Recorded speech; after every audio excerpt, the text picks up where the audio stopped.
On a enregistré ce podcast pour tous ceux qui étouffent dans leur taf, et avant de tout envoyer valser, sachez qu'il existe des solutions intermédiaires. Le but de cet épisode, c'est de vous donner l'étincelle et le coup de pouce pour réaliser ce rêve que vous avez en vous. Bon, Alexis de Chabot, bonsoir. Bonsoir. Est-ce que t'as déjà tapé ton nom sur Google, déjà ?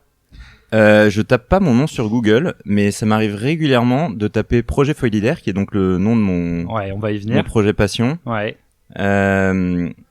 Et d'ailleurs, hier même, un nouvel article est sorti dans la Manche Libre sur un documentaire que j'ai fait à Port-en-Bessin sur la pêche à la coquille Saint-Jacques. Ouais, j'ai pu voir ça et je trouve ça trop cool. On va y revenir bien sûr plus tard.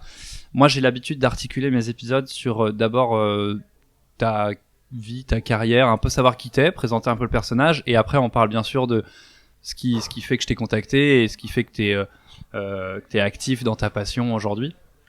Bon, rapidement, j'ai tapé ton nom sur Google et du coup on sait que on tombe sur ton profil LinkedIn d'abord. T'es Innovation Product Manager chez Hyundai. Ensuite, si on descend un peu plus bas, oui, il y a des gens qui parlent derrière moi, mais on les entendra pas à la post-prod. On tombe sur Projet Foilidaire, direct, au bout de 2-3 liens. Et ça, c'est top. Au moins, t'es relié à ton projet assez vite. Un profil Viadeo, mais ça, on s'en fout, ça va pas intéresser grand monde. Et quand même, t'as un homonyme. Moi, j'aime bien trouver des homonymes sur Google. Et c'est un écrivain qui vulgarise la culture générale. C'est vrai. Donc, t'as intérêt à être quelqu'un de cultivé. Mon pauvre père est très déçu. D'accord. Bon, du coup, l'automobile.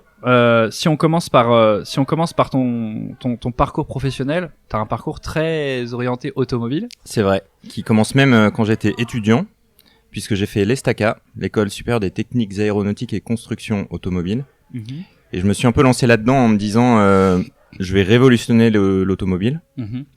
Et j'ai jamais révolutionné l'automobile parce que au fur et à mesure de mes différents stages, je me suis aperçu que l'ingénierie automobile c'était des process super longs et que c'était pas pour moi. Et du coup, je suis rentré dans l'automobile, mais par le biais de la communication et du digital. Ok, intéressant. Il y avait une passion pour l'automobile ou c'était vraiment plus une volonté de changer l'industrie, tu t'es dit? Non, pour la moto, ouais.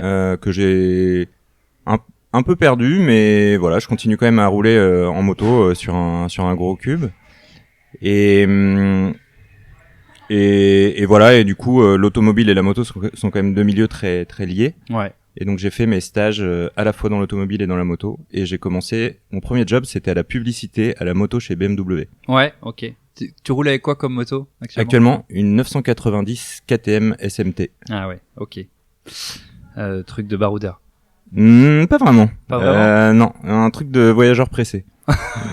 Ok. Ok, donc BM, tu m'as répondu. Après, t'es passé chez Nola Roads, une petite agence de communication. Ouais. Enfin, clairement, le lien avec l'ingénierie, il a été très vite perdu. Ouais. D'ailleurs, ça, c'est peut-être un conseil que je peux déjà commencer à donner. Ouais. Si vous sentez que il y a plus de lien, enfin que vous voulez plus de ce lien, faites tout ce que vous pouvez pour partir de là. Et du coup, je me souviens très bien, et je trouvais ça ridicule, avoir dû trafiquer le contenu réel de mon dernier stage de fin d'études pour pouvoir le soutenir et qu'il y ait des liens foireux avec l'automobile alors que c'était de la publicité pure. Mais au moins, chez BMW, ça a été une de mes meilleures expériences pro, cette première expérience. J'ai fait vraiment un truc qui me plaisait pendant 3-4 ans. Ok, cool. Et après Renault Digital, donc t'es resté dans la com. Ouais, non, là c'était vraiment du web pur. J'étais responsable du développement, alors pas tout seul, mais du développement et du déploiement des nouveaux sites Renault et Dacia à l'échelle du monde. Et après quelques temps, le projet, c'était compliqué de continuer à le développer parce qu'il fallait impliquer le réseau, etc. Et puis il y a Hyundai qui crée une cellule innovation. Donc là aujourd'hui on est 2 et on teste. On a les mains libres et sur le périmètre de la France, on teste et on déploie des nouvelles solutions innovantes pour l'auto. Donc en fonction de qui écoutera, je sais pas si vous trouverez ça innovant ou pas, mais on a mis en place des services comme de la livraison à domicile de voitures et là on est en train de bosser sur de la vente en ligne de voitures d'occasion. Ah, trop cool. Ok. Ouais, donc t'es au cœur de l'innovation. Donc toi, finalement, t'as atteint ton premier objectif qui était de faire un peu bouger les lignes. C'est vrai, mais pas directement sur les produits, mais plus sur les services du coup là. Ouais. Mais c'est bien vu. C'est une manière d'agir. Trop cool. Ok. Donc déjà, t'as quel âge? 35 ans. 35 ans. Donc déjà un beau parcours quand même au sein de. Je me fais vieux, ouais. Tu te fais vieux. 35 ans, ça va. Moi, c'est la ligne des 40 qui me fait peur. Ça va bien se passer. Sans insulter les quadras qui nous écoutent. Bon, et du coup, on a vu rapidement ton parcours professionnel. Je vais y revenir, mais j'ai envie de juste revenir à la base parce que ça va être intéressant pour la suite. Tu t'as grandi où? À Lisbonne. À Lisbonne. Ok. Mes parents se sont mariés en France et puis bah tiens, tu pourrais les interroger sur le podcast. Ouais. Ils se sont dit on va quand même pas rentrer dans le moule quoi. Et du coup, mon père s'est dit tiens, je vais aller monter une boîte au Portugal parce que ça venait de rentrer dans l'Europe. Il avait déjà un petit peu des attaches là-bas et par la famille, etc. Et du coup, ils se sont dit on y va 3 ans. Et voilà, pendant 2 ans, ça a été l'enfer. Et ils se sont dit faut qu'on rentre. Et puis d'un autre côté, ils s'étaient dit on restera 3 ans. Et en fait, au bout de 3 ans, il y a plein de trucs qui se sont débloqués. Finalement, on est resté 15 ans. Trop bien. Donc toi, t'as grandi. Ouais, je suis né et j'ai grandi 15 ans au Portugal et après on est rentré. Donc j'ai 4 frères et sœurs. Ouais.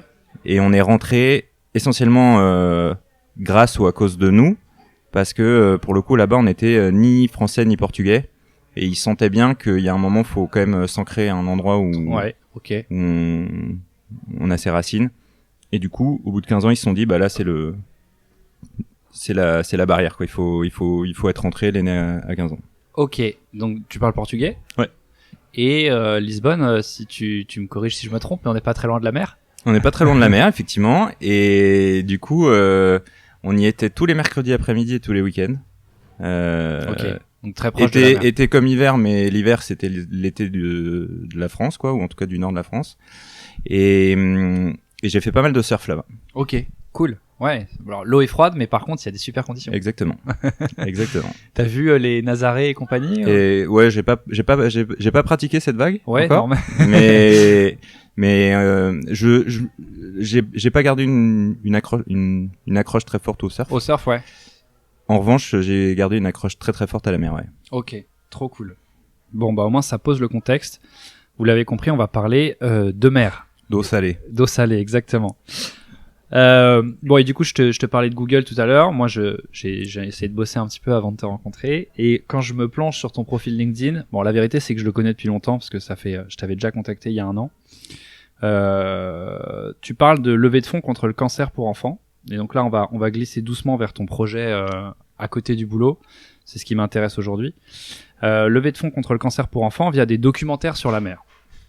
Tu veux me parler d'Imagine for Margot tout de suite? Tout à fait.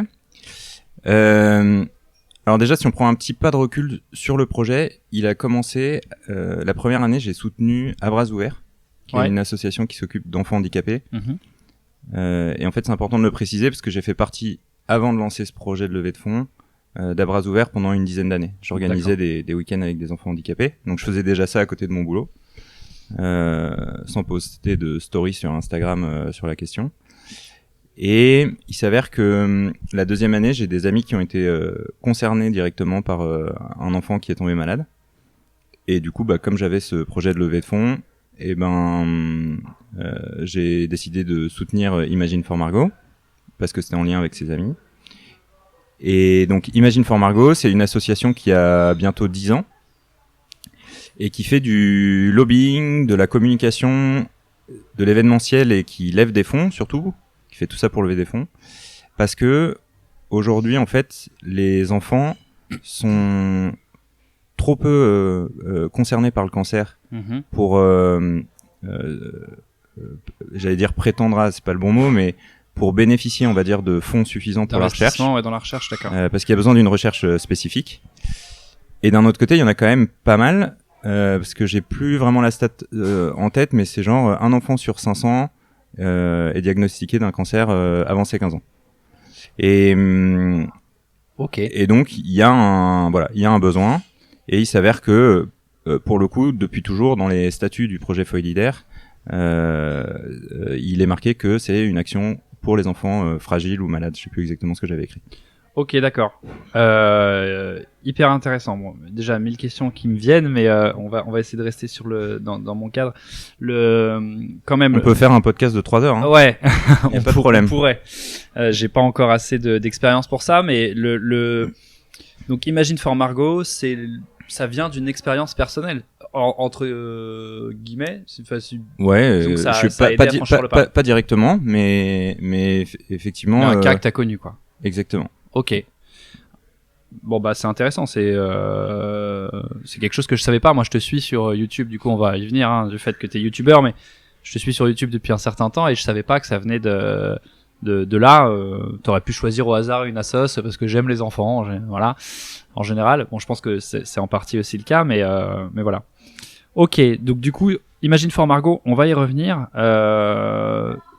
Ça a un lien parce qu'en fait ça a créé un projet YouTube. Est-ce que tu peux me dire, avant de parler de tout ça, c'est quoi tes passions aujourd'hui? En fait, je pense que j'ai 2 passions. Non, j'ai 3 passions et demie, sinon elle va me tuer. Ma première passion, c'est évidemment ma femme. Et en vrai, elle est incroyable parce qu'elle me soutient à fond dans tous ces projets qui me prennent quand même vachement de temps. Enfin, ça m'arrive de partir 4 jours sur un tournage et voilà, si ça se présente au bon moment, c'est jamais un problème. Et ensuite, je mets à peu près, mais c'est un petit peu la vidéo qui est en train de prendre le dessus sur le kite là.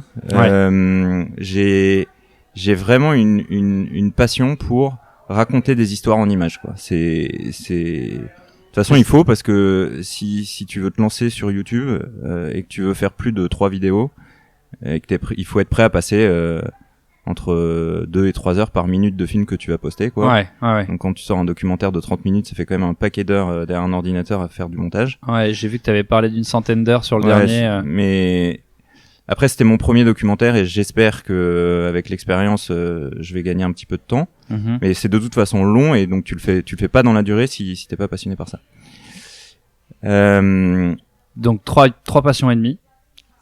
Ouais, donc là on a parlé de la deuxième. Ensuite vient le kite. Clairement, c'est un sport incroyable, surtout que depuis que je me suis mis au foil. Alors pour ceux qui nous écoutent et qui savent pas ce que c'est que le kite, merci de préciser.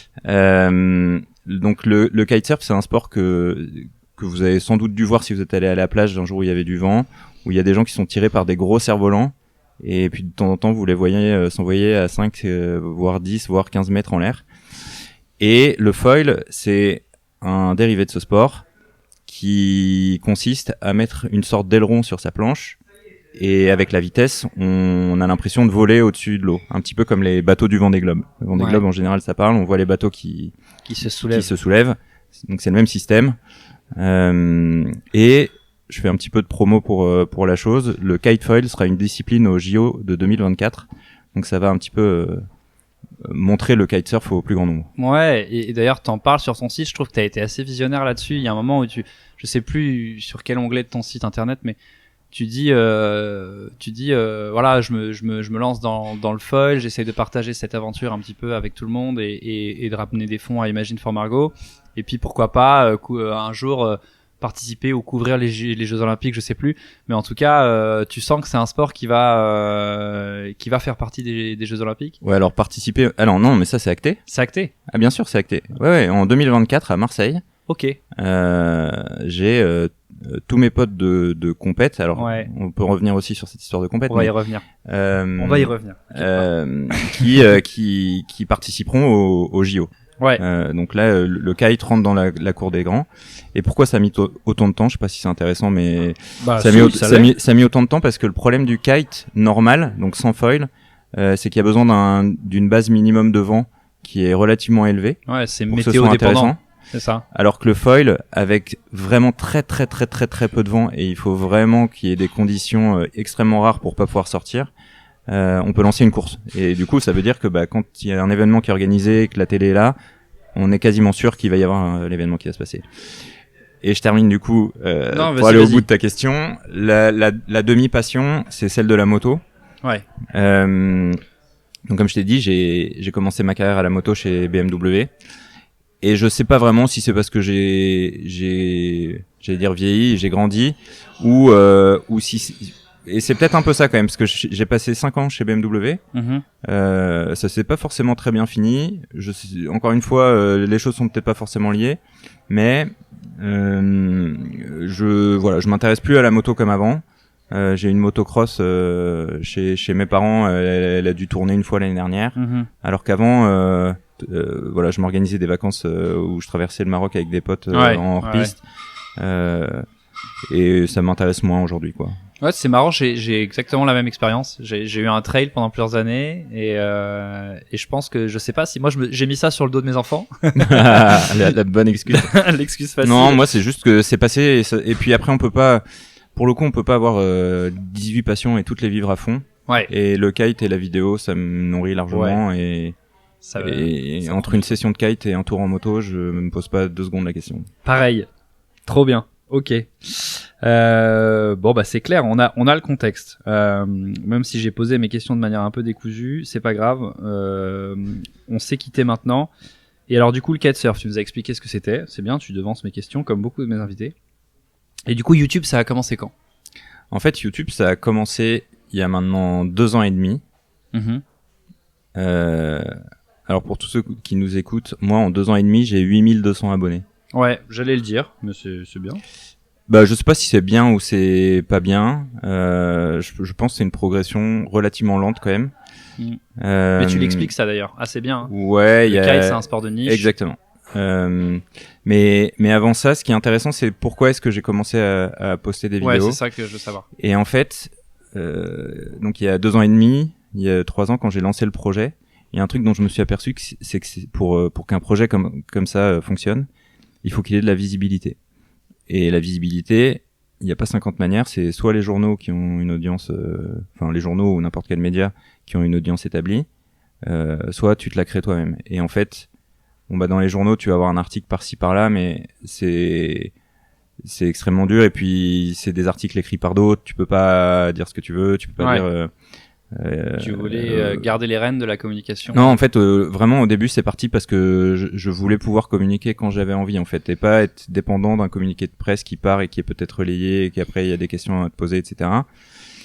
Et puis en fait j'ai toujours aimé faire de la vidéo. J'ai toujours fait des petits films amateurs, jamais à l'échelle à laquelle c'est maintenant, mais en tout cas depuis que j'ai 15-16 ans, justement quand je suis rentré en France, j'ai toujours fait des petits projets vidéo d'une qualité sans doute médiocre, mais en tout cas c'était là quoi.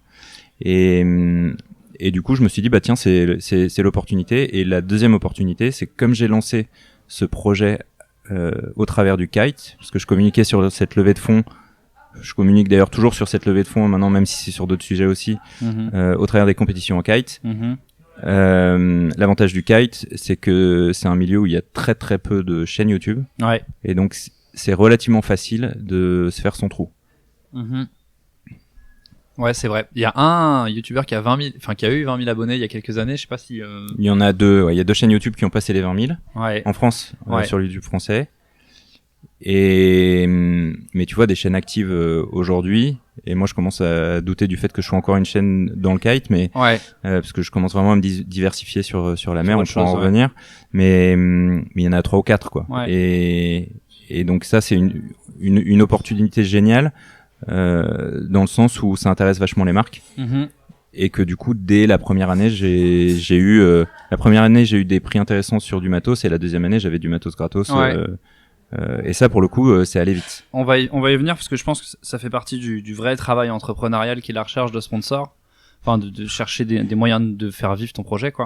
Pour lequel je me considère comme très mauvais, donc appel à tous les amis. On va y revenir bien sûr. Mais du coup, alors tu m'as expliqué, t'as déjà expliqué ce que c'était le foil. Le foil, tu disais que c'est la raison pour laquelle tu t'es concentré sur le foil. Donc je répète que c'est un aileron qui est sous l'eau, presque qui vous donne la sensation de voler, qui est raccordé à votre planche avec un mât. Et donc vous touchez plus la houle en fait, hein. Exactement. Donc on glisse au-dessus de l'eau. C'est pourquoi ça en particulier, c'est en fait c'était un moment de ma vie où tout s'effondrait un peu. Et quand tout s'effondre, bah soit tu coules avec, soit tu te dis je me sors les doigts et je repars. Et je me prouve que je suis pas une merde. Et il y a des moments où t'as besoin de trucs tangibles. Et qu'est-ce qui s'effondrait? C'était professionnellement? Non, c'était perso. C'était perso, okay. J'ai pas trop envie de le déployer, développer là, mais on approfondira pas. Et du coup bah tu te dis bah comment est-ce que moi je pense qu'il y a que dans l'action pour le coup que tu peux construire ou construire des choses en tout cas. Et puis voilà, le foil commençait tout juste à se démocratiser et je me suis dit en fait il y a des mecs qui font des marathons et qui lèvent des fonds, pourquoi est-ce que moi je participerais pas à une compétition en kitefoil et je lève des fonds au passage. Et puis voilà, et du coup c'est comme ça que je me suis lancé. Je faisais déjà du kite depuis une petite dizaine d'années. Et je me suis dit bah dans 6 mois il y a la prochaine compète de kite, j'ai 6 mois pour apprendre à faire du foil. Et donc j'ai acheté un foil. Merci Alpine Foil de m'avoir fait une petite réduc sur mon tout premier foil. Et voilà, je me suis entraîné, j'ai pris des vacances exprès où j'ai fait que ça. Et puis je me suis aligné sur la ligne de départ. C'était à Hendaye en 2019, quelque chose comme ça. Le Pays Basque, donc, qui est peu réputé pour le kite. Exactement. Et d'ailleurs, ils ont pas réorganisé de compétition là-bas parce que les conditions étaient pourries. Mais en tout cas, c'était un super moment. Et puis, tu vois, j'y connaissais rien à la compétition. J'avais acheté une licence, c'était la première fois de ma vie. Et puis, je me suis pointé en train. Et je suis arrivé à Hendaye, je connaissais personne sur le l'Engie Kite Tour, qui est donc la compète en France qui est organisée par Engie. Et puis là, tu discutes avec des mecs qui sont champions mondiaux, etc. Et en fait, ça qui est top, c'est que t'as les amateurs et les pros qui se mélangent. Ouais, c'est des gens accessibles dans le Exactement, kite, ça qui est top. Ok, donc trop bien, on a les bases. Donc on a Alexis qui a quelques années est dans le milieu de l'automobile, qui est toujours, mais qui aime faire des choses, qui aime la vidéo, une expérience perso et puis le lien avec le milieu associatif que t'avais déjà te permettent de te dire bah attends, je peux peut-être faire de la com, je crée une chaîne YouTube autour de mon projet associatif et puis je suis passionné de kite, donc autant joindre l'utile à l'agréable. Ouais, c'était exactement ça. Et donc le foil, tu t'inscris à l'Engie Kite Tour, donc tu l'as déjà dit, c'est une compétition qui est organisée par la société Engie. D'ailleurs c'est la seule non en France autour du foil? Non, il y a les autres c'est pas vraiment des circuits. C'est pour ça que j'ai choisi l'Engie Kite Tour. Et en fait ça qui était sympa c'est que du coup d'une étape à l'autre, tu retrouves un peu les mêmes têtes. Et donc la première fois t'arrives, tu connais personne, et puis dès la deuxième fois tu retrouves des têtes, et puis l'ambiance est super sympa. Il y a plusieurs étapes sur la saison, et d'ailleurs il y en a peu dans le nord, tu le soulignes sur ta chaîne. C'est vrai que c'est dommage. Bon, on a peut-être un peu trop de vent, mais d'ailleurs non, c'est faux. Ils ont la trame et Mistral dans le sud. Ok. Et donc tout à l'heure c'est hyper intéressant. Ça me permet de glisser sur ton compte LinkedIn. Je te disais tout à l'heure, j'ai vu la mention sponsor bienvenue. Donc t'as un vrai travail de recherche de sponsors. Donne-moi des conseils. Ouais, avec plaisir. On en parlera peut-être en off parce que c'est pas moi le centre du podcast là tout de suite. Bah peu importe, il y a peut-être des gens qui veulent monter des projets ou qui ont commencé à monter des projets et qui seront très intéressés d'avoir ton avis. Et je te laisse mener la discussion. Merci de retourner. Alors c'est bien, j'ai l'habitude d'avoir des invités qui mènent l'échange. Ça me met toujours dans l'embarras parce que j'ai plein de questions que j'avais prévues. Et mais c'est pas grave, on n'est pas tenu par le temps. C'est ça qui est bien avec un podcast. On n'est pas sur TikTok ici. Très cool. Bon, écoute, moi en effet, en tant que formation de commercial, je sais aller chercher des entreprises. Après, dans quel domaine, ça dépend. Il y a toujours tu réapprends toujours ton métier quand tu vends des projets ou des biens ou des services. Et c'est ce qui me plaît d'ailleurs là-dedans. Mais toi, ce qui a attiré mon attention, c'est je vois sponsor bienvenue alors que t'as quand même une chaîne YouTube qui est reconnue, et puis donc tu crées ta chaîne YouTube, tu commences à faire du contenu, tu commences à être connu dans le milieu du kite, faut le dire en fait, dans le kitesurf en France. C'est un sport tellement de niche. Ouais, je suis une célébrité mineure en France. Ouais, en fait que c'est assez marrant. T'es une référence, hein, en fait, c'est marrant parce que quand j'ai créé la chaîne, je me suis dit il faut que je trouve un moyen de me démarquer, et j'ai acheté une combinaison rouge. Ouais. Donc moi j'ai une combinaison en néoprène rouge et c'est vrai que systématiquement et où que j'aille en France, il y a toujours un mec qui vient discuter avec moi sur une plage s'il fait du kite. Et donc c'est assez marrant d'être reconnu uniquement sur les plages où il y a des gens qui font du kite et d'être un anonyme dans la rue, en effet. Et alors, bah, tu dis quelque chose qui me donne envie de répondre sur une question non prévue. C'est, tu vois, j'achète une combinaison rouge, j'avais envie de me démarquer. Est-ce que tout ce projet-là, ça vient d'une volonté de j'aime le contact avec les gens, j'ai envie d'être reconnu pour ce que je fais, ou en tout cas j'ai envie d'être visible, ou est-ce que c'est vraiment faut que je trouve un moyen de mettre mon projet au grand jour, de le révéler au grand jour, et du coup tous les moyens sont bons, quitte à mettre mon image. Est-ce que tu t'en fous du regard des autres, ou est-ce qu'au contraire tu le recherches? Ah, c'est pas incompatible, mais donc oui, je m'en fous du regard des autres. Ouais. C'est-à-dire que ce qu'ils peuvent penser de moi, et je pense qu'il y a justement beaucoup de gens, et peut-être qui nous écoutent, qui osent pas se lancer dans, j'en sais rien, un truc qu'ils voudraient, mais ils ont peur justement du regard des autres. Donc je pense que c'est important de s'en foutre du regard des autres à partir du moment où ce qu'on fait est positif, quoi. Je te demande ça, je précise juste parce que je pense que c'est important. Sur YouTube, tu te fous à poil quand même. Enfin, c'est-à-dire que c'est toi. C'est figuré, hein, ce qu'il dit. Oui. Moi, sur ma chaîne, non, mais parce que là, je cherche des sponsors, là, donc non, les gens en général se foutent à poil. Mon compte non plus. Les gens s'exposent. C'est ça qu'il voulait dire. Les gens s'exposent, exactement. Voilà. Non, mais tu mets tes tripes dans un projet. Oui. Bien sûr. Tu prends ta caméra. Mais justement, et en revanche, tu t'apercevras que le contenu qui fonctionne, c'est un contenu que tu fais pas pour toi, tu fais pour les autres. Ouais. Et donc, certes, tu t'exposes. Mais pourquoi un documentaire fait 130 000 vues? Et tu vois, j'ai mis 3 ans à le comprendre. C'est parce que quand tu fais un documentaire, t'es pas en train de filmer ta gueule. En fait, tu vas voir des gens et tu leur fais partager un métier, une passion. Et je pense que c'est ce qu'apprécie un public. C'est que dans le cas d'un documentaire, en fait, t'es juste un petit maillon d'une chaîne qui retransmet une réalité. Après, j'ai fait pas mal de vlogs en kite qui ont bien marché. Mais le vlog, je précise, c'est le fait de se filmer. De raconter sa session, sa journée, un truc qui s'est passé, etc. Ouais. Mais sauf que si t'es quand même obligé de raconter ta vie.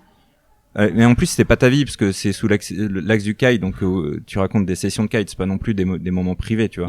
Mais d'une manière qui intéresse les gens. Et donc pour que ça intéresse les gens,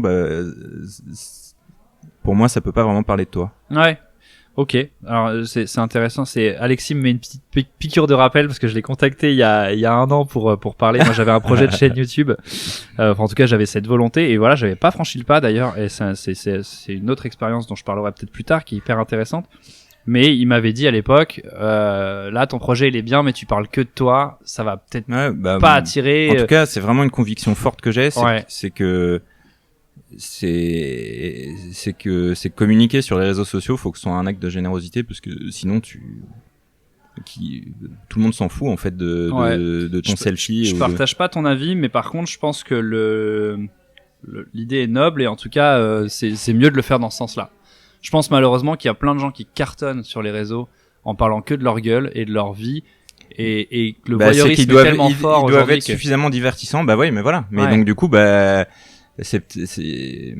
oui, ok. Du coup, ils produisent un contenu narcissique. Mais en tout cas, je trouve que le mode de fonctionnement, la méthode, la manière de le faire est bien mieux, en tout cas, et c'est plus durable en effet si tu le fais pour une raison, pour transmettre un message, pour parler de quelqu'un, ou de quelque chose qui va enrichir les autres. Et c'est sûr que si tu parles que de ta gueule, au bout d'un moment. En tout cas, moi, c'est ça qui m'intéresse, et je pense que les gens ont vite fait le tour de ma vie perso, alors que explorer le monde marin, c'est sans fin, quoi. Ouais, ça on va y venir, mais ça c'est clair. Je partage carrément ton avis.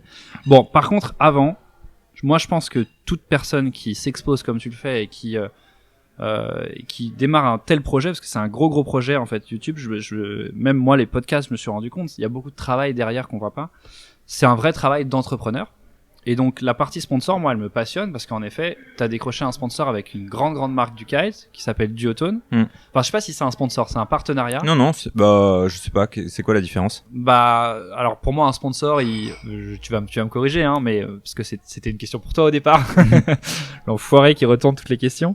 Non, c'est pour moi un sponsor, c'est quelqu'un qui va financer ton projet, par exemple, ou qui va t'aider, qui va t'accompagner dans un projet, soit en le finançant, soit en te donnant de la visibilité, etc. Un partenaire, ça peut être quelqu'un qui en fait je pense que c'est la même chose dans ma tête, tu vois. Non, après peut-être que tu mets peut-être ça sur une histoire de curseur, mais oui, aujourd'hui Duotone. Merci à eux et Julien, si tu m'écoutes, 2022 là, faut me répondre maintenant. Je ferai en sorte. Si, ils ont participé financièrement à la levée de fonds, donc je considère que c'est des vrais sponsors. C'est un vrai partenaire et donc sponsor. Et donc alors que pour le coup, la première année, c'était plutôt des partenariats parce que j'avais des réductions intéressantes sur le matos. En deuxième et troisième année, ils se sont vraiment investis. Exactement. Ouais. Et juste pour préciser pour ceux qui nous écoutent et qui sont pas familiers avec le milieu du kitesurf, Duotone c'est l'une des plus grosses marques qui fait partie d'un groupe qui s'appelle Boards and More. Exactement. Et c'est une des plus grosses marques de kitesurf, celle qui est la plus vendue dans le monde, je pense. Ouais, on doit pas être très loin. En tout cas, dans le top 3, quoi. Et c'est une marque qui cartonne, notamment pour sa fiabilité en termes de longévité. J'ai entendu dire ça. Mais voilà. Et du coup, c'est le sponsor que t'as trouvé. C'est des gens qui t'accompagnent aujourd'hui sur ton projet YouTube. Et j'espère demain. Et t'espères demain. On rappellera le message et on taguera les personnes concernées sur les réseaux. Et du coup, quand tu vas chercher un sponsor comme ça, moi ça m'intéresse. Est-ce qu'il faut arriver avec une communauté ou est-ce que tu peux y aller au culot, arriver avec un projet et si t'es suffisamment bon vendeur, les mecs y vont? C'est une très bonne question. Moi, je pense que justement, si t'arrives avec rien, je vois pas comment tu peux gagner. Ouais. Mais arriver avec quelque chose, c'est pas forcément une communauté, ça peut être une idée. Je vois par exemple un type qui est une star du freestyle en kitefoil. Ouais. Mais qui passe tellement de temps à s'entraîner assez, il a pas le temps de gérer sa communication. Mais en fait, les marques s'en foutent parce que, je pense que limite, il leur envoie ses rushs de session et ils se débrouillent avec. Ouais. Donc, il apporte une compétence. Moi, dans mon cas, mes compétences en kitefoil, elles sont toujours d'un niveau amateur plus. Donc, c'est pas franchement ce que j'ai apporté sur la table. En revanche, effectivement, moi, j'ai capitalisé sur le fait que j'apportais une visibilité, mais pas seulement. J'apporte également, et c'est pour ça que c'était important tout à l'heure là, quand tu m'as dit sur YouTube tu te fous à poil, j'apporte aussi une ligne éditoriale où une marque va pouvoir se dire tiens, on s'associe avec un mec, il est sympa et surtout il va pas dégrader notre image de marque. Alors petite pause dans la discussion, 1000 excuses, le micro a coupé à ce moment-là. On a eu un petit problème technique. Heureusement, on s'en est rendu compte très vite. Donc, on a loupé que 3 minutes de discussion, je vous rassure. Là, le propos que termine à ce moment-là Alexis, c'est bien sûr sur l'image qu'il peut donner aux marques et comment il vend son projet auprès des marques. On a compris qu'il cherchait à renvoyer une image positive des marques et que c'est ça qui les intéressait. Maintenant, on va enchaîner sur le sujet qui était vraiment le sujet suivant, qui est sa ligne éditoriale. Donc, je vous laisse continuer. Après cette petite pause. Merci Alexis en tout cas de ta compréhension sur ce coup-là. Et donc je te posais une question qui reste intéressante à mes yeux. C'est ta ligne éditoriale. J'ai l'impression que tu t'es cherché quelques années. On parle d'abord de kite, puis plus spécifiquement de foil, puis on arrive plus généralement sur du documentaire marin. T'as oublié 2 passages. Et du coup, je te laisse préciser. En fait, donc déjà non, non ou oui, je sais pas. Je pense que tout le monde se cherche, mais je pense que c'est une illusion de se dire que tu commences un projet en ayant une idée nette de où est-ce que tu vas aller, par où tu vas passer. Ça c'est faux et on en parlait avant de notre entretien. C'est exactement mon cas actuellement. Faut essayer quoi. Enfin, faut essayer des trucs. Et ce qui est génial avec Internet, c'est qu'il y a surtout sur YouTube la section commentaires qui te permet d'avoir un retour sur est-ce que les gens aiment ou est-ce que les gens aiment pas. Donc encore une fois, si on veut faire poster des vidéos sur YouTube juste pour les partager avec des potes, ça a aucune importance, mais à partir du moment où on veut le faire de manière un peu structurée, tu le fais pour une audience et du coup faut lui donner ce qui lui plaît, sinon ça sert à rien. Et en fait, donc ce qui s'est passé, c'est que je décorrélerai pas le kite et le kitefoil. Pour moi, ça a toujours un peu vécu ensemble. Et puis, je documentais donc mes compètes de kite. Au départ, je t'ai même découvert avec Duophone. Ouais, tu vois, au début, alors. L'info sur le kite. Ouais, j'ai fait, c'est vrai, il y a eu un moment, il y a eu un peu de l'info sur le kite. Alors ça, j'ai arrêté. Parce que l'intérêt du YouTube, pour moi, c'est de faire du contenu qui sera toujours valable dans quelques années. Quand tu fais de l'info, quand le mois est passé, elle très est éphémère. Ouais, voilà. Ouais. Et donc comme c'est beaucoup de boulot, tu le fais pas pour que c'est une durée de vie d'une semaine. Et il y a des vidéos qui ont pas mal marché, qui étaient les tutos. Parce que les tutos t'apportent vachement de valeur à une audience, donc tu les intéresses. Donc là, je suis allé chercher justement les champions qu'on verra sans doute au JO. Et en fait, au bout d'un moment, il se passe deux trucs. C'est que t'as un peu l'impression d'avoir fait le tour de ce que t'avais à raconter sur le sujet. Et donc un énième vlog de compétition où il va se passer un truc un peu différent, toi ça t'intéresse plus trop. Et si toi ça t'intéresse plus trop, tu te demandes un peu comment est-ce que ça va intéresser les autres. Mm-hmm. Et l'autre truc qui se passe, c'est que tu commences à faire le bilan des heures que tu passes, et tu te dis il y a quand même moyen de faire plus de vues que 2000 par vidéo. Mm-hmm. Et encore une fois, 2000 par vidéo pour une vidéo de kite, c'est très bien. Ça veut dire que t'as touché une grande partie du monde du kite, quoi. C'est une valeur qui est bonne. Si la vidéo avait fait 50 vues, ça aurait été un échec. Et la deuxième chose, c'est que t'es quand même, je sais pas, t'as envie de faire grossir le truc, t'as envie de faire grossir ton projet. Et encore une fois, c'est pas pour être vu par plus de monde, mais c'est juste, voilà, il y a un côté marrant, quoi. Et en fait, du coup, ce qui s'est passé, c'est que j'ai fait un premier test avant de passer sur les documentaires sur la Wing. T'en parles d'ailleurs dans une vidéo résumée de 2021. Ouais. Et donc la Wing, on va faire simple là parce qu'on a déjà expliqué ce que c'est avec le kite, c'est un mélange entre la planche à voile et le kite qui intéresse beaucoup plus de monde, je sais pas pourquoi, de manière générale. Moi, je crois beaucoup à une tendance ponctuelle sur la Wing, non ? Je sais pas, mais en tout cas, ce qui est certain, c'est que ça intéresse plus de monde. Ouais. Et du coup, tu te dis, est-ce que ma chaîne elle grandit pas parce que elle intéresse pas assez de gens, ou c'est juste que c'est mon sujet qui plafonne? Et donc là, j'ai essayé, et les vidéos, au lieu de faire 2000 vues comme d'habitude, elles ont fait 20 000. Ouais. Donc là, tu te dis, ah, c'est marrant, avec le même effort, Ouais. je peux toucher 10 fois plus de gens. Ouais. C'est ça qui est incroyable avec Internet, c'est que à effort équivalent, 10 fois plus de gens. Donc j'ai refait 2-3 vidéos de Wing, mais comme je disais au début, la Wing en soi, ça m'intéresse pas. Enfin, j'étais très content de découvrir, hein, les vidéos, je les ai fait avec beaucoup d'intérêt, mais je me vois pas avoir une chaîne de Wing sur les 5 prochaines années. C'est pas ta passion, quoi. Exactement. Et en revanche, je me suis dit, je vais continuer l'expérience. Et qu'est-ce qui cartonne en ce moment sur YouTube? La van life. Ouais. Et donc, qu'est-ce que j'ai fait? J'ai loué un van et j'ai passé une semaine de vacances où j'ai eu la très bonne idée de m'entailler le pied, 3 points de suture avec mon foil dès le premier jour. Du coup, j'avais que ça à faire pendant 7 jours que de faire de la vidéo. Ouais. Et donc là, j'ai sorti 11 vidéos et il y en a un paquet qui ont fait entre 50 000 et il y en a une qui va passer les 100 000 là. Et donc là, même conclusion, même effort, x 100 ou x 50. Et en revanche, je suis pas du tout vanlifer et j'ai aucune envie de faire semblant ou de faire juste enfin voilà. Tu vas être honnête dans le contenu que tu proposes. Et puis au-delà de l'honnêteté, encore une fois, si ça te passionne pas vraiment, tu dures pas. Et en revanche, la marche suivante, c'est Thalassa a fait l'étude de marché pour tout le monde et était capable de rassembler des millions de spectateurs toutes les semaines. Et Georges Pernou, dont c'était l'anniversaire de la mort hier, a laissé, c'est la définition Wikipédia, orpheline, une émission qui peine à se renouveler.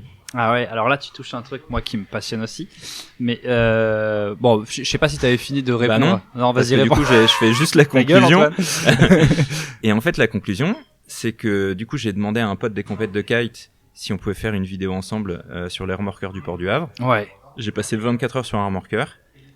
Et là, j'ai donc le documentaire qui a fait 130 000 vues en un mois ou deux. Et les 100 000 vues, ils ont été passés en 30 jours. Ouais. Avec une chaîne de 8 000 abonnés. Et sans aucun achat média. Et donc là, tu te dis, ah bah en fait, le nombre d'abonnés, on s'en fout. Et là, il y a clairement un fort intérêt du public. Et donc, il faut que je continue là-dedans à fond. Parce que là, tout s'aligne super bien, quoi. Tu fais une communication généralisée. Et le problème de la levée de fonds jusque-là, c'est qu'elle a été à 80% soutenue par des abonnés de la chaîne, que je remercie infiniment. Ouais. En revanche, ce serait bien qu'on commence à faire avancer vraiment l'impact. Et pour ça, il faut aller chercher des montants plus élevé que 6-7 000 euros par an, qui encore, une fois, c'est extraordinaire et je m'ignore pas du tout la générosité des abonnés. Ouais. Mais je sais que des boîtes, pour avoir bossé pas mal de temps dans des boîtes, peuvent faire des chèques à 5 chiffres. Quoi. Ouais, bien sûr. Ok. Et donc là, c'est l'objectif. Ok, là, t'as dit plein de choses intéressantes. Si je sors un peu de mes rails, donc en fait, Donc c'est pas que j'étais perdu sur ma ligne éditoriale, c'est que à chaque moment, et tu l'as dit, tu vois, c'était assez annualisé. Tu fais ton bilan de l'année, tu dis maintenant où est-ce que j'ai envie d'aller. ouais. Et donc Et elle tu t'adaptes. suit. En fait, tu me dis si je me trompe, mais ta ligne éditoriale, elle suit finalement là où ça marche et là où ça marche pas. Ce que je veux dire, c'est que si tu te rends compte que tu fais que 2000 vues pour le travail que tu produis, tu te dis bah en fait c'est bien, je kiffe enfin j'adore le kite, ça me passionne, mais C'est un c'est pas ça que tu recherches quoi. C'est un alignement entre il faut jongler entre ce qu'attend une audience et ce qui te fait plaisir à toi. Ouais. Et Mais t'as envie de toucher une large audience quoi, c'est ça que je veux dire. bah je pense qu'en vrai T'aurais pu te dire je m'en fous, mon truc c'est le kite, j'ai envie de rester dans mon petit truc à moi. Tout à fait. Et j'ai Et- ma petite famille d'abonnés. et surtout il faut le faire si c'est ça ton but. Ouais, Mais comme je te disais, moi je commence un peu à m'essouffler sur les idées. ouais. Et là, je me suis fait une liste de tous les sujets que je peux faire sur des documentaires génériques Marin. sur la mer. J'ai de quoi tenir pendant 10 ans, quoi. Ouais, Enfin, je pense même 3 générations, Ouais. vu qu'on a découvert que 5% de l'océan aujourd'hui. Donc, c'est plus de ce point de vue-là que je le vois. Ouais, Et en vrai, les stats, c'est rigolo au début. Quand t'as ta première vidéo qui passe les 100 000, t'es content. ouais, Et le lendemain, tu te réveilles, tu t'aperçois que rien n'a changé dans Ouais. ta vie. Et du coup, tu te dis, faut que j'en fasse une deuxième. Et tu restes pas là à regarder ton compteur, quoi. ok. Ok, bah bon enseignement. Ça, c'est hyper intéressant Mais- s'il y a des gens qui veulent se lancer sur les réseaux sociaux, parce que j'ai élargi. Et je pense que c'est une chance d'ailleurs que la chaîne ait grandi plutôt doucement. Ouais, Euh, ouais, tu te C'est prends que pas je la pense que- claque médiatique. ouais, ouais. si tu postes ta première vidéo et qu'elle fait 100 000 vues, ce qui est tout à fait possible si t'as Ouais. vraiment un coup de chance et que tu mets la pure vignette et que ton contenu est parfait, tu vas te dire c'est ça la norme, quoi. Et en fait, et du coup, bah, galérer pendant 3 ans, et je galère encore d'ailleurs, Mhm. ça te remet tranquillement à ta place, quoi. Ouais, ouais. Et du coup, ouais, bah, trop bien. Mais donc, tu vises quand même une croissance, c'est-à-dire que moi, ce qui m'intéressait aussi, c'est de savoir ça, c'est, t'as des objectifs bien précis dans la tête. En tout cas, tu te dis, j'aimerais bien que ma chaîne grandisse et le projet global avec. Et donc, tu feras ce qu'il faut pour toucher une audience le plus large possible. En fait, c'est ça la logique, parce que je me dis, il y a que en ayant une audience plus large que ça va être plus facile d'aller chercher des entreprises Ouais, qui viendront sponsoriser ces vidéos et dont une grosse partie du budget de production sera reversée à la cause que je soutiens au moment donné. et Donc tu cette pourras année, en c'est vivre aussi. Est-ce que c'est un but, ça? Oui. Très bien. Tu Oui, veux oui. élargir ou non? Un oui suffit, Bah moi. si, ce serait, franchement, c'est juste, C'est juste ce que le t'aimes rêve. quoi. faire. Parce que moi, on me dit souvent, ouais, faut faire gaffe, une passion. Le premier épisode de mon podcast, quelqu'un me disait quelque chose d'assez pertinent. Damien Morin me disait, bah, moi, je considère qu'une passion, ça te coûte de l'argent. Et puis, faut que ça reste une passion. Si ça devient ton métier, ça peut éteindre la flamme. Est-ce que tu Bah c'est ce que je te t'as- disais t'as avec peur la de ça moto, avec le fait d'avoir bossé dedans, ça avait peut-être un peu éteint la flamme, Ouais. peut-être. Mais t'as envie de tenter. Déjà, Ouais. franchement, déjà, tant Mais que je t'as pas comprends. tenté, tu sauras pas. Au pire, tu reviens à ta vie d'avant. Et puis, moi, je t'encourage à le faire à fond.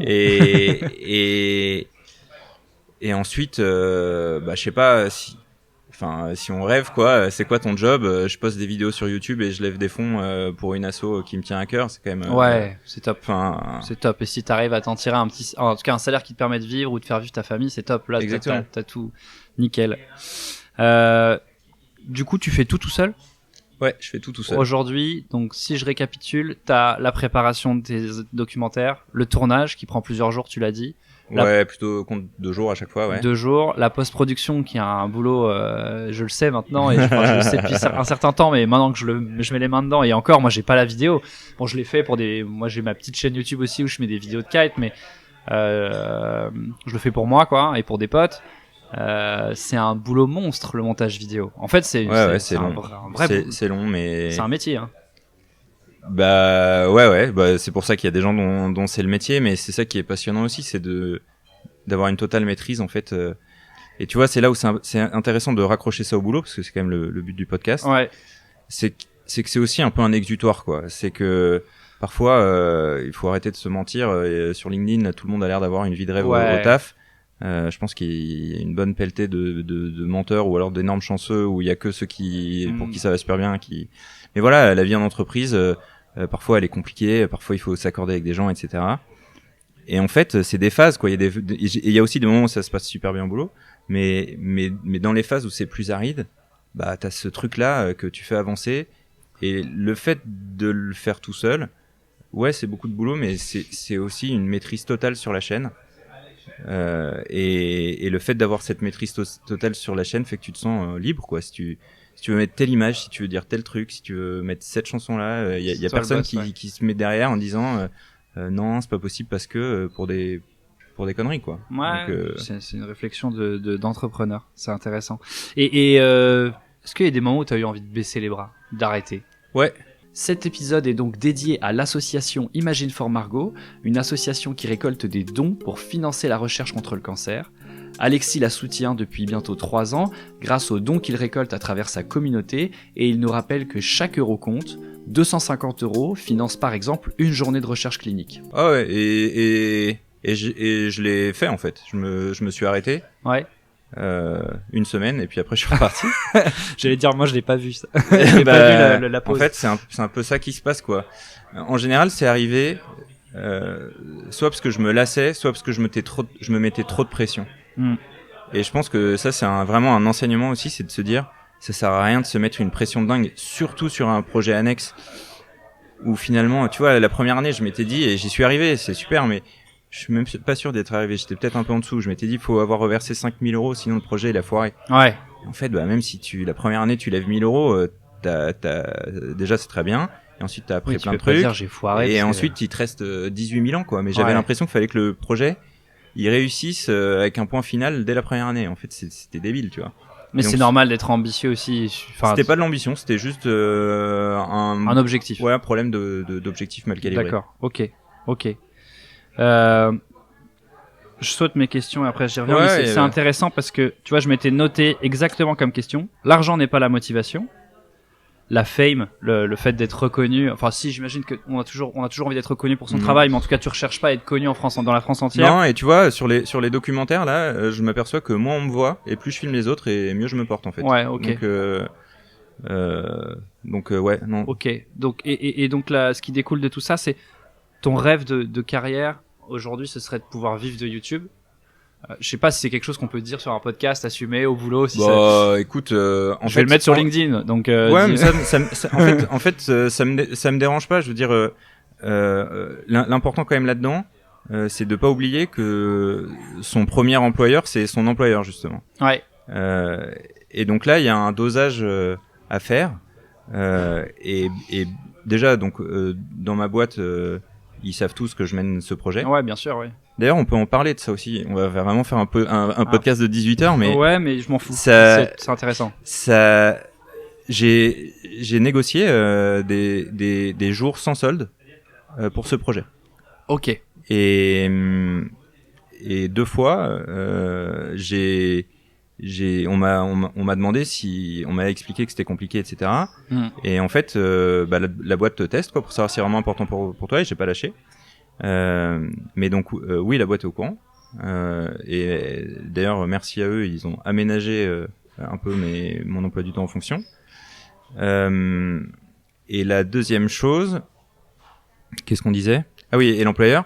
Il faut pas que ce projet annexe te crève te bouffe toute ton énergie et te déconcentre trop au point de plus être efficace dans ton boulot. Ouais.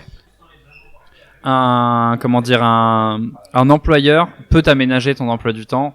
Et moi, j'ai vu un super enseignement là-dedans, c'est que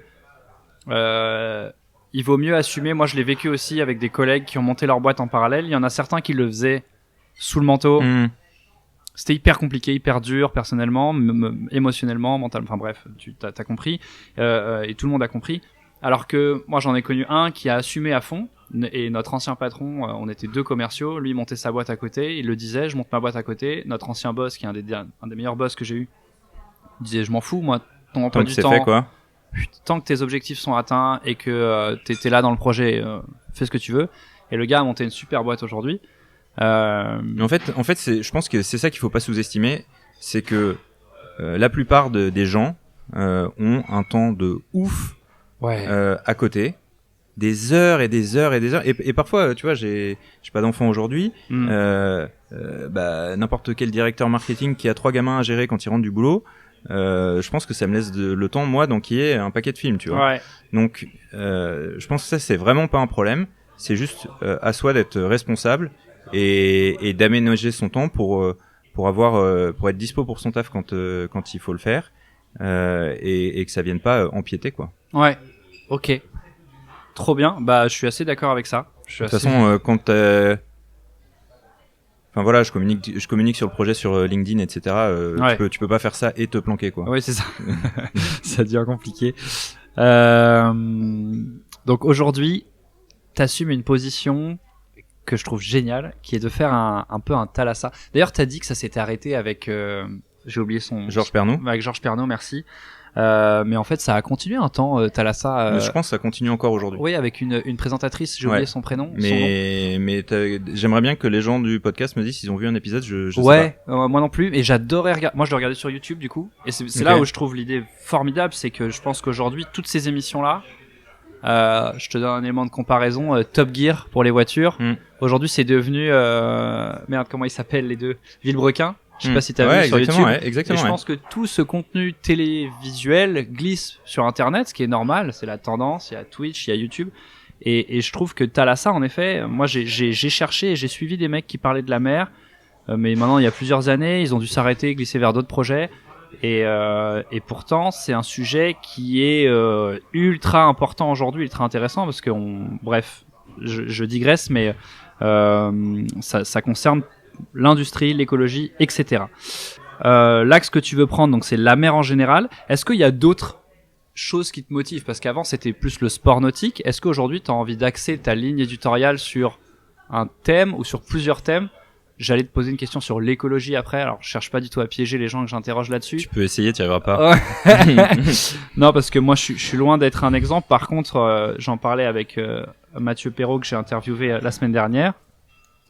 Et c'est vrai que moi, tu vois, j'ai cette prise de conscience depuis quelques années, mais sans vraiment agir, et comme beaucoup de gens. Par contre, le fait d'avoir des enfants, ça te fait te dire, bon, va falloir que je les regarde droit dans les yeux un jour et que j'assume d'avoir fait quelque chose ou pas. Est-ce que t'as envie de parler de ça, ou vraiment c'est pas aujourd'hui du tout, et t'as le droit d'être intéressé par l'écologie et de pas avoir envie d'en parler pour l'instant? Est-ce que il y a d'autres sujets en tout cas que la mer en général, où t'as envie de préciser ta ligne éditoriale? Alors, il faut de toute façon qu'il y ait un rapport avec la mer. Ouais. Mais bon, l'écologie et la mer, c'est pas du tout indissociable. Ouais. Non, bah non. C'est vrai que dans les 2 derniers documentaires, je suis monté sur des bateaux qui consommaient des milliers de litres de gasoil par jour. Donc dire oui, il faut arrêter les conneries, c'est difficile. Non, surtout qu'on sait que il n'y a pas de solution. C'est facile. Disons que faire un remorqueur à pédale, je pense que ça va être un peu compliqué. Et donc en fait, effectivement, c'est une très bonne remarque que tu dis. L'écologie, je trouve que c'est un sujet très difficile, parce qu'à partir du moment où tu commences à prendre des positions, en fait, après, tu peux plus rien faire. Et donc évidemment, il faut pas faire n'importe quoi. Mais d'un autre côté, et évidemment que ça m'intéressera de faire des documentaires sur des gens qui ont des revendications fortes sur la chose. En revanche, le problème, c'est que si tu dis, il y a l'exemple dans le milieu du kite d'ailleurs, de quelqu'un qui dit oui, on veut montrer que, on va dire que je suis en train de bitcher, c'est pas bien, mais on veut montrer que la fonte des glaciers, c'est un scandale. Mais derrière, on prend 3 avions pour aller filmer les trucs et on revient une semaine plus tard. J'ai vu ça sur une athlète de kite aussi qui fait sa vidéo de promo. C'est cette année, j'ai fait 80 pays, j'ai pris 41 vols. Et j'étais là, les gars, 2022, je sais pas s'il faut communiquer de cette manière-là. Parce que forcément, c'est un sport météo dépendant, donc les athlètes de haut niveau de ce sport voyagent beaucoup. Faut le dire, ils ont pas vraiment le choix si tu veux suivre le circuit, tu veux faire la compétition à Cape Town, mondial. Tout ça pour dire que en fait, prendre un avion aujourd'hui, c'est autorisé par la loi. Et donc, si quelqu'un a envie de prendre un avion, qu'il le fasse, j'espère de la manière la plus responsable possible. Mais c'est juste que le problème, c'est quand tu te mets à te dire, il faut vraiment rien lâcher sur l'écologie, et c'est vraiment indispensable qu'il y ait des gens qui le fassent. Derrière, c'est compliqué de faire quoi que ce soit. Et puis, enfin, dans ce cas-là, il faut ouvrir le capot de qu'est-ce que ça coûte le streaming sur YouTube. Ouais, bien sûr. Et c'est sans fin, quoi. Donc, non, mais ça me semblait intéressant de poser la question quand même parce que la mer est un sujet récurrent dans le milieu de l'écologie, parce que forcément c'est un des éléments naturels impactés par l'homme. En tout cas, c'est ce qui est le plus visible.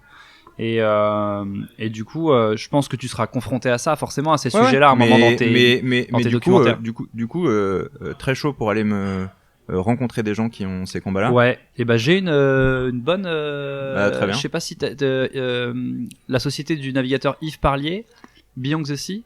Et il y a une autre R6 du groupe Airbus qui font des ailes de kite pour faire économiser l'énergie consommée par les porte-conteneurs. Ces mecs-là, je pense que si tu peux aller les voir... Là, il y a des super docus à faire, c'est sûr. Ah quoi. ouais, là, je pense que tu peux t'éclater, ouais. Et ça, c'est des projets, moi, qui me font rêver. Ça me redonne foi un peu sur l'innovation et les solutions qu'on va trouver grâce à ces gens-là. S'ils nous écoutent, je ferai en sorte d'essayer d'amener le message jusqu'à eux, mais invitez Alexis dans vos entreprises. T'as déjà des prochains épisodes dans les tuyaux là ? Ouais, mais je préfère pas en parler, pas parce que je garde le secret, mais c'est parce que c'est pas fait. Pas encore fait. Mais ouais. si, en fait, je peux dire de manière générale, il faut pas juste que je dise pas avec qui pour qu'ils soient pas obligés. Mais théoriquement, le suivant c'est sur un ultime. Ouais. Donc trop les bien. trimarans volants. Ouais. Et qui coûte très très très cher. J'ai appris ça la semaine dernière. J'ai interviewé quelqu'un qui est navigateur et du coup, à l'ultime, c'est vraiment le bateau le plus cher. Ouais. C'est des super projets. Et ensuite, voilà, j'ai un backlog, des contacts. Tu vois, le Port-en-Bessin, on est allé à la Coquille Saint-Jacques. L'idée, c'est d'y retourner cet été à la pêche aux poissons. Ouais. Donc bon, t'as des projets en tête. Et en fait, d'ailleurs, c'est marrant parce que de plus en plus, j'ai des gens qui viennent commenter en disant ah bah moi je suis pêcheur à tel endroit, on fait tel type de pêche. C'est ça. Et là, je leur dis bah envoie-moi un mail, c'était chaud, et puis on s'organise. Et j'ai eu un autre exemple d'ailleurs, un mec qui t'interviewera sûrement un jour. Il est énorme. Le mec, il a 18 ans, il vit sur son bateau parce qu'il est en alternance, et il s'est dit au lieu d'avoir 2 appartes, eh ben il est étudiant à Saint-Nazaire et il fait son alternance à Lorient, et du coup il a pris un bateau et il fait la transhumance tous les mois. Trop bien. C'est quand même marrant quoi. Ah c'est fou. Ah ouais, et bah trop bien. Et du coup bah tu vois, il m'a mis un commentaire en mode bah si tu veux faire une vidéo avec moi sur mon bateau, tu viens un jour où je fais une nave quoi. Du coup c'est ça qui est marrant aussi, tu vois, au-delà des réussites et tout,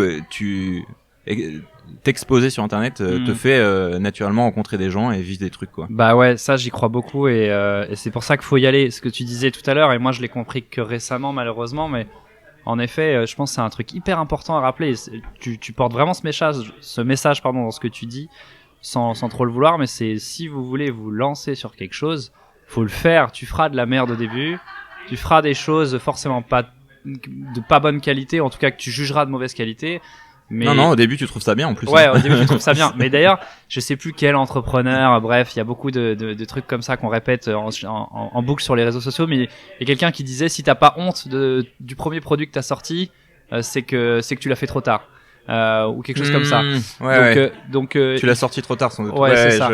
C'était dans l'industrie, dans l'entrepreneuriat, mais je trouve que c'est très vrai et je trouve que tu portes bien ce message. Faut y aller. C'est gratos quoi. Enfin. Ouais, au pire. Ça coûte que du temps quoi. Il y a des gens qui te jugeront et alors, enfin, c'est pas grave. En fait, moi, c'est ça que je trouve qu'il faut porter comme message et je trouve ça assez enrichissant quand on t'écoute parler, c'est que t'as fait plein de choses, on le voit déjà. Et tu vois, moi aujourd'hui, quand je t'interroge, je me dis ouais, t'as fait Duophone, ça a fait que 2000 vues alors que tu faisais de l'humour, ça pourrait être ça, je pourrais être un mec qui se dit dommage, c'est raté quoi, je me fous de ta gueule. Non, en fait ça t'a amené à plein d'étapes qui font que ouais, mais alors pour le coup pareil, tu vois le kite c'est quand même un milieu vachement solidaire, et donc avoir commencé par là, ouais, ça m'a permis de me confronter à des haters sympas. Ok. Et je pense que ça c'était bien. Des mecs qui faisaient des remarques constructives. Ouais, ou parfois pas forcément, mais c'était pas très méchant, tu vois. Ok. Et je pense que, tu vois, on parlait du temps. C'est bien que les choses finalement avec du recul aient pris du temps. Et d'ailleurs, continuent à prendre du temps. C'est que t'apprends, tu te consolides et, enfin, tu stabilises un petit peu tout ça là, tout ce qui est en train de, voilà. Ok. Du coup, ma prochaine question, je pense que tu y as déjà répondu. J'allais te demander, est-ce que Duotone ça continue mais en fait, je crois que t'attends de voir si ça va continuer. Non, mais parlons pas de Duotone en particulier. Ouais, des sponsors. Ouais. Parce que t'élargis en tout cas ta ligne éditoriale. Ah oui, ok. Ouais, c'est ça que je veux dire, c'est que tu parles plus que de kite. Tout à fait. Alors, c'est donc la question là, c'est pas du automne. Non. Alors tu parles moins de kite, ouais, t'élargis plus. Exactement. Est-ce que tu vas changer de sponsor ou est-ce que tu vas garder tes Alors anciens déjà, sponsors shout out, comme on dit aux États-Unis, à la clinique de la planche, qui continue à me suivre. Donc à là, Caen, on en a ils sont parlé. à Caen, la clinique. Ils sont connus dans toute la France chez les kitesurfers, mais pas. Mais donc là, je leur en ai parlé très franchement, et puis en fait, ils sont très contents de ce qu'on a fait avant, et donc voilà.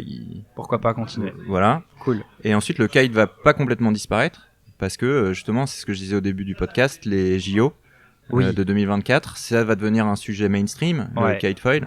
Et donc c'est ça que je vais continuer à faire. Pour le couvrir, alors je sais pas si c'est pas forcément mon objectif d'aller commenter des courses de kite, mais en tout cas tu vois, j'ai un excellent contact avec tous ces gens-là. Aller faire des documentaires sur les préparations aux JO, etc. Même si je sais que a priori ça intéressera pas autant de monde que les remorqueurs dans le port du Havre, peu importe. Il y a des trucs à faire pour aborder le kite d'une manière un peu plus grand public. Trop bien. Ça, c'est une super, enfin, tout est une super idée, mais trop bien. Ok.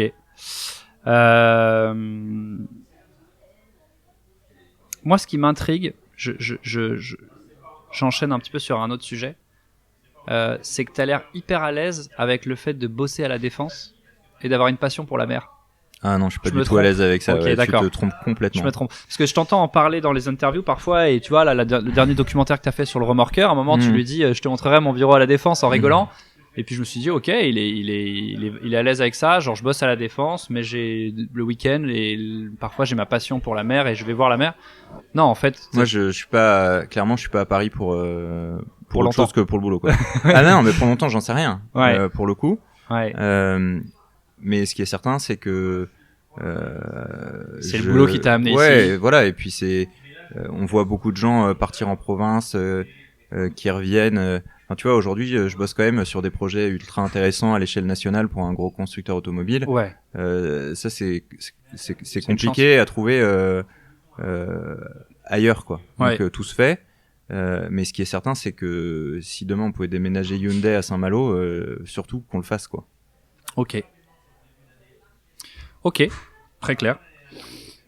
Si on parle... Mais attends, peut-être un petit point là-dessus quand même, qui est lié, c'est que le fait de passer justement du temps pas dans un endroit où j'ai mes distractions me permet naturellement de faire avancer ces projets annexes. D'accord. Et je pense pas que si j'habitais à Saint-Malo, j'aurais construit tout ça, parce que dès que j'ai du temps libre, je serais en train de faire du kite. Ouais, ça c'est le risque. Enfin, fais des enfants, tu verras, t'auras moins de temps pour faire du kite. Ok, l'ambition de ta chaîne, on en a parlé, mais ça m'intéresse quand même de savoir. Bon, YouTube, c'est un réseau social parmi tant d'autres, ça évolue. Tiens, d'abord, est-ce que tu penses que YouTube, il faut que tu restes sur YouTube, ou est-ce que tu penses qu'il faut... J'ai vu que t'avais un compte TikTok. Ouais. Donc sur lequel je ne danse pas. Tu ne danses et pas. Et encore moins à poil. Mais ça, j'ai l'impression que c'est un peu... c'est un peu, ça y est, c'est un peu fini cette idée générale de TikTok. C'est vraiment imposé comme un moyen de communiquer pour des artistes, pour toute personne qui a besoin de communiquer autour d'un projet. Donc toi, t'es dessus et c'est normal. Moi, ça me semble. J'ai même plus d'abonnés sur TikTok que sur YouTube. Ouais. Du format court, c'est très simple. Ouais, et puis surtout, on est encore, je pense, qu'au début de TikTok, et du coup, il y a relativement peu de créateurs par rapport à YouTube, et du coup, c'est plus facile. C'est ça que je voulais savoir, c'est que tu penses quoi de l'avenir de YouTube ? On le présente un peu comme une plateforme vieillissante. Alors moi, forcément, j'avais 20 ans quand ça a cartonné. On a 30, moi j'ai 32, toi t'as 35. Ça fait 10, 15 ans qu'on connaît YouTube maintenant. Moi, je sais pas, pour moi, il y a tellement de gens pour qui ça a remplacé la télé que... tu vois pas tout le monde glisser sur une autre plateforme, tu vois pas le truc mourir comme Facebook, c'est ça que je veux dire. Enfin, Facebook meurt pas, hein. Pardon, mon propos est peut-être, mais Facebook est un réseau social de quadragénaires aujourd'hui. YouTube restera quelque chose intergénérationnel peut-être. Pour moi, c'est pas une question d'âge, c'est une question d'utilisation, et on en revient à ce que je te disais sur la création de contenu, de pour qui c'est fait. Pour moi, le gros problème enfin sur Instagram et sur Facebook, la plupart du contenu que je vois, c'est on en revient à ce qu'on disait tout à l'heure, c'est la vie des autres. Alors que sur TikTok, je vais retrouver du divertissement. Donc c'est du contenu qui est fait par un créateur pour son audience, pour la divertir. Il y a aussi des trucs instructifs, mais en général, voilà, ce qui marche en général, c'est soit divertissant, soit éducationnel. Et sur YouTube, bah pareil. Et ensuite, je pense qu'il y aura toujours une place pour des formats longs en vidéo. Et aujourd'hui, bah, si tu peux me citer une autre plateforme où on peut trouver du format long de cette qualité. Non. Le live, ça t'intéresse? Twitch, ouais, t'as déjà testé? non, moi mes lives, je les fais sur YouTube. Ok. Parce que j'ai déjà.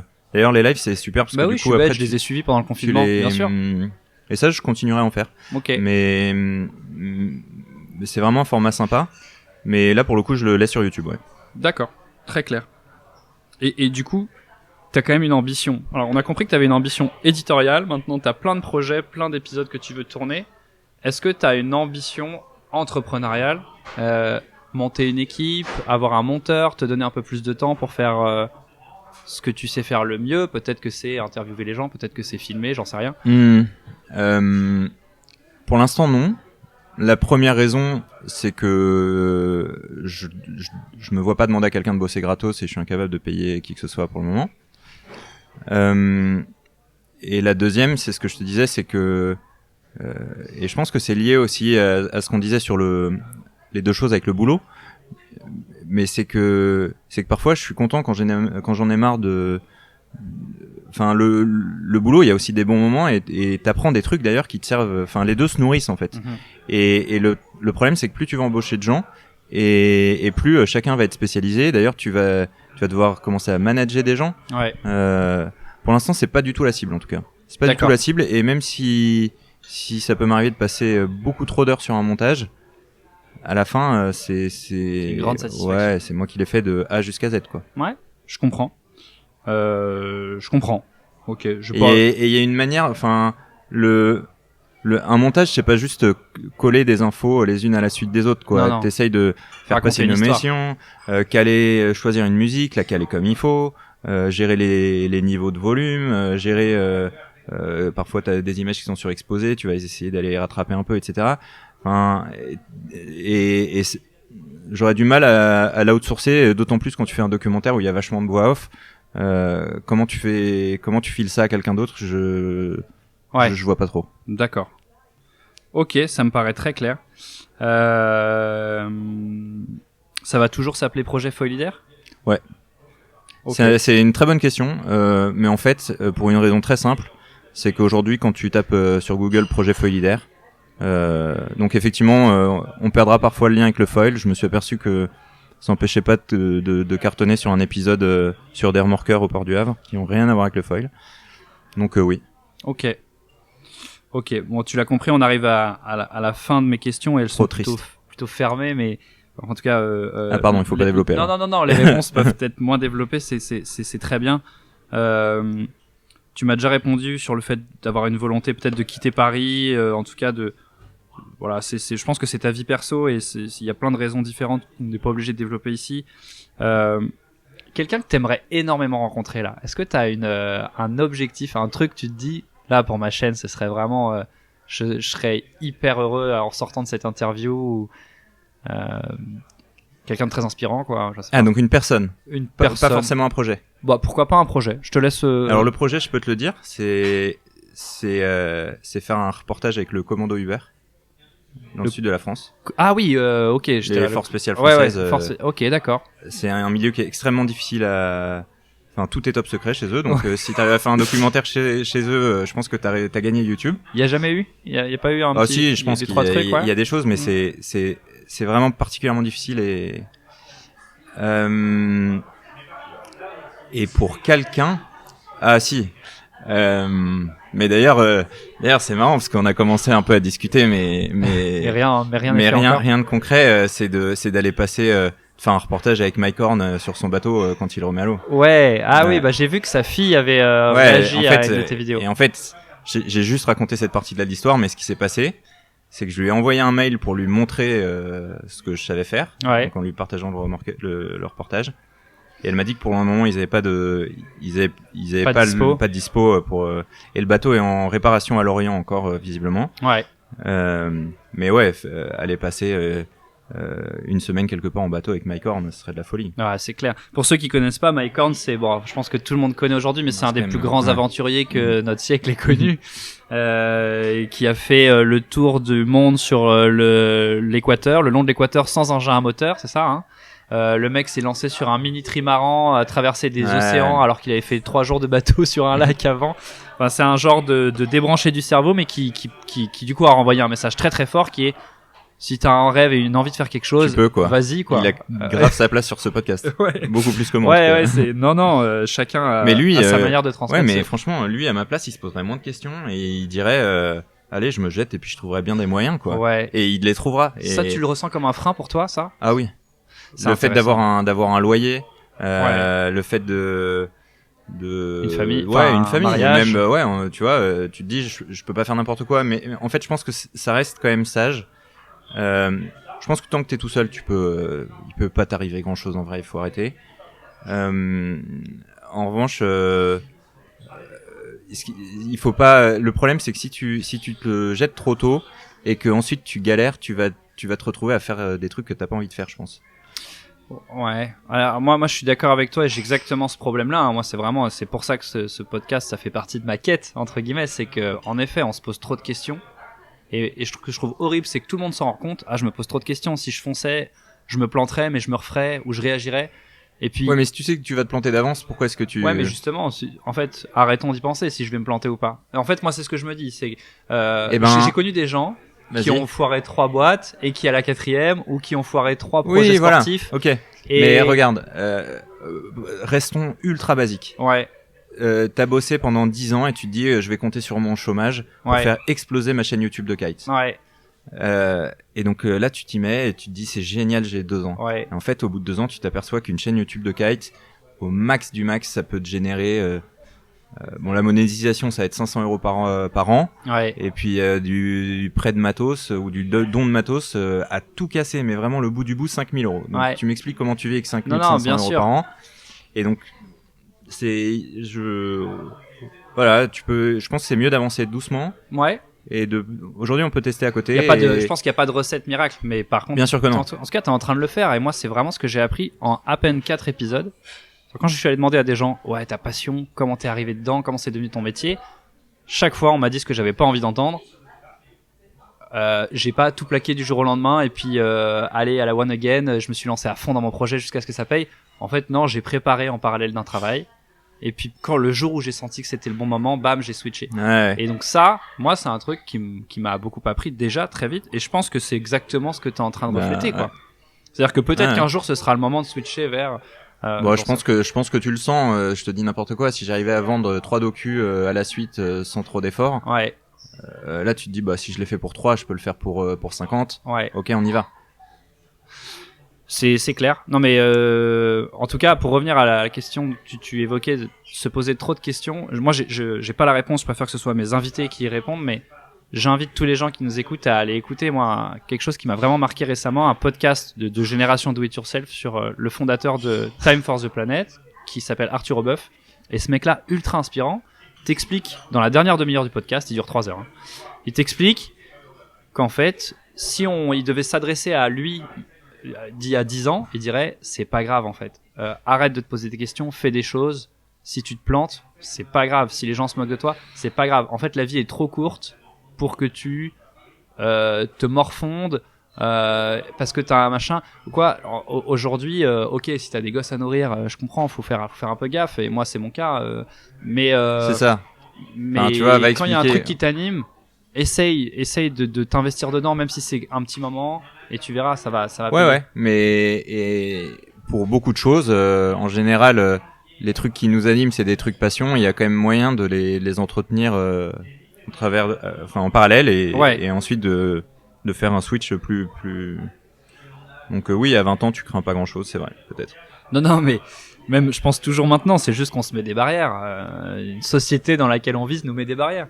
Ouais. Mais je trouve que c'est déjà commencé à les faire tomber. que d'essayer des trucs. Ah ce que oui, t'es en oui. train de faire là, tu vois. Exactement. Moi, je suis C'est d'accord avec ça. un bon début. Et il y a pas besoin de dire allez tous vous faire foutre. Ah non, ouais, je oui. vais aller. Je vais tout plaquer. Voilà. Non, justement, je crois que c'est exactement l'enseignement qu'on en tire, c'est que c'est pas non plus, faut pas non plus être trop radical. T'as déjà eu une question marrante que je m'étais noté, et il m'est arrivé une galère ce soir dans ce podcast. T'as déjà eu une journée de tournage d'enfer, l'horreur, enfin en tout cas, est-ce qu'il t'est déjà arrivé une crasse sur une journée de tournage, un truc qui s'est mal passé? Non, t'es plutôt prévoyant. Non, c'est pas une question d'être prévoyant. L'enfer, quoi, un micro ou une caméra qui s'éteint, qui tombe en panne, un micro qui a un câble un câble qui... Bon, déjà, il y a aucune prestation qui avait été vendue, donc tu vois, quand tu le fais pour toi, au pire, tu te plantes pour toi, c'est pas très grave. Ouais, mais les boules quand même. Si t'as loupé super le sujet, ouais, je vois ce que tu veux dire. Tu vois. Non, Ça t'est pas arrivé encore. Bon. Non, mais en revanche, tu vois, pour faire un parallèle avec ce que tu fais, avec le temps, j'ai commencé à m'équiper. Ouais. Et aujourd'hui, quand je pars, j'ai une caméra, une GoPro, mon téléphone. Le téléphone, ça fait une très bonne caméra sur YouTube. Ouais. Il y a des tas de plans du reportage de remorqueurs qui ont été filmés au téléphone. Personne fait la différence. Ouais. Un drone. Et un drone. Mais du coup, il y a quand même pas mal de redondance, tu vois. Et je parlais avec le micro de podcast, donc j'ai deux outils pour prendre du son et 4 pour prendre de l'image. Donc s'il y en a un qui tombe en rade, il y a quand même un peu de backup. T'as de quoi te rattraper. Ok. Bon, tu l'as déjà fait, c'était ma dernière question, mais je voulais savoir si t'avais un conseil à quelqu'un qui veut se lancer sur YouTube aujourd'hui ou sur les réseaux, qui veut parler de sa passion. Est-ce que toi aujourd'hui, avec tes 3 années, c'est ça, hein, 3 ans? Ouais, 3 ans. Est-ce que aujourd'hui tu dirais, on vient d'en parler en vrai, mais t'as envie d'ajouter quelque chose par rapport à ça? Non, il faut pas s'attendre à, enfin peut-être qu'il va y avoir un coup de bol et, enfin de toute façon c'est bénéfique, je trouve, et surtout en fait c'est ce que tu dis depuis le début. Je pense qu'il y a beaucoup de gens qui ont, c'est Joe Rogan qui dit la plupart des gens vivent dans un désespoir muet. Mm-hmm. Et en fait il y a plein de manières aujourd'hui d'enrichir sa vie. Ouais. Alors après peut-être que nous on a de la chance, on aime produire du contenu sur internet, mais j'en sais rien si c'est faire des meubles, peindre des tableaux ou je sais pas quoi, même dessiner. Je me suis toujours dit je suis nul en dessin, en fait c'est juste que j'ai jamais dessiné, donc ouais, franchement, faut y aller, et surtout. Si on a une envie, faut y aller. Ouais, et puis maintenant quand je revois les 3 dernières années, c'est des rencontres de ouf. Enfin bref. Ouais, c'est ça. Si ça s'arrêtait maintenant, ça a déjà été trop bien, quoi. Moi, ce que je retiens, c'est si t'as une envie, faut y aller, mais ça veut pas dire plaque tout. Ça veut dire vas-y à ton rythme. Et de toute façon t'en tireras quelque chose. Ouais, et puis tu vois, un podcast c'est une super enfin, moi je trouve ça trop bien ton initiative. Déjà parce que quand tu m'avais appelé, je m'étais dit bon, encore un mec qui dit qu'il va créer sa chaîne YouTube et puis il va rien se passer. Ce qui était le cas, hein. Oui, sur tu YouTube, vois, il m'a fallu mais un an de maturité. Oui, c'est pas grave. Mais ouais, je m'en fous. Et là t'as un super prétexte pour aller rencontrer des pointures de tous horizons, c'est génial, quoi. Ouais. Trop bien. C'est trop bien. Ok. Écoute, Alexis, merci infiniment. Je crois qu'on a fait presque 2 heures. C'est mon plus long épisode, donc tu vois. Bah moi c'était mon premier podcast, donc je te remercie de m'avoir proposé. La presse, je commence à être, je vais pas dire habitué, mais ça arrive, quoi. Ouais.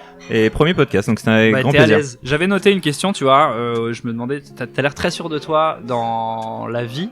Moi j'ai eu l'occasion de te parler au téléphone, alors que sur YouTube, t'as plus une image de quelqu'un. Je sais pas comment dire ça sans être maladroit, mais de réservé. T'as pas un ton hyper ouais, je crie partout, je fais du machin. Mais c'est parce que ça fait chier les gens.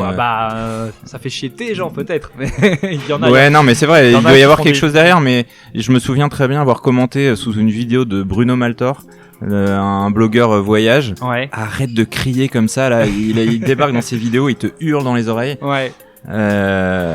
Non. De l'humour, oui, des cris, non. Ouais, j'ai ressenti ça.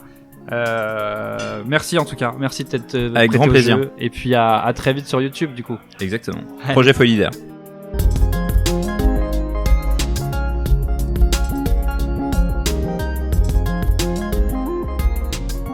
La médiocrité commence là où les passions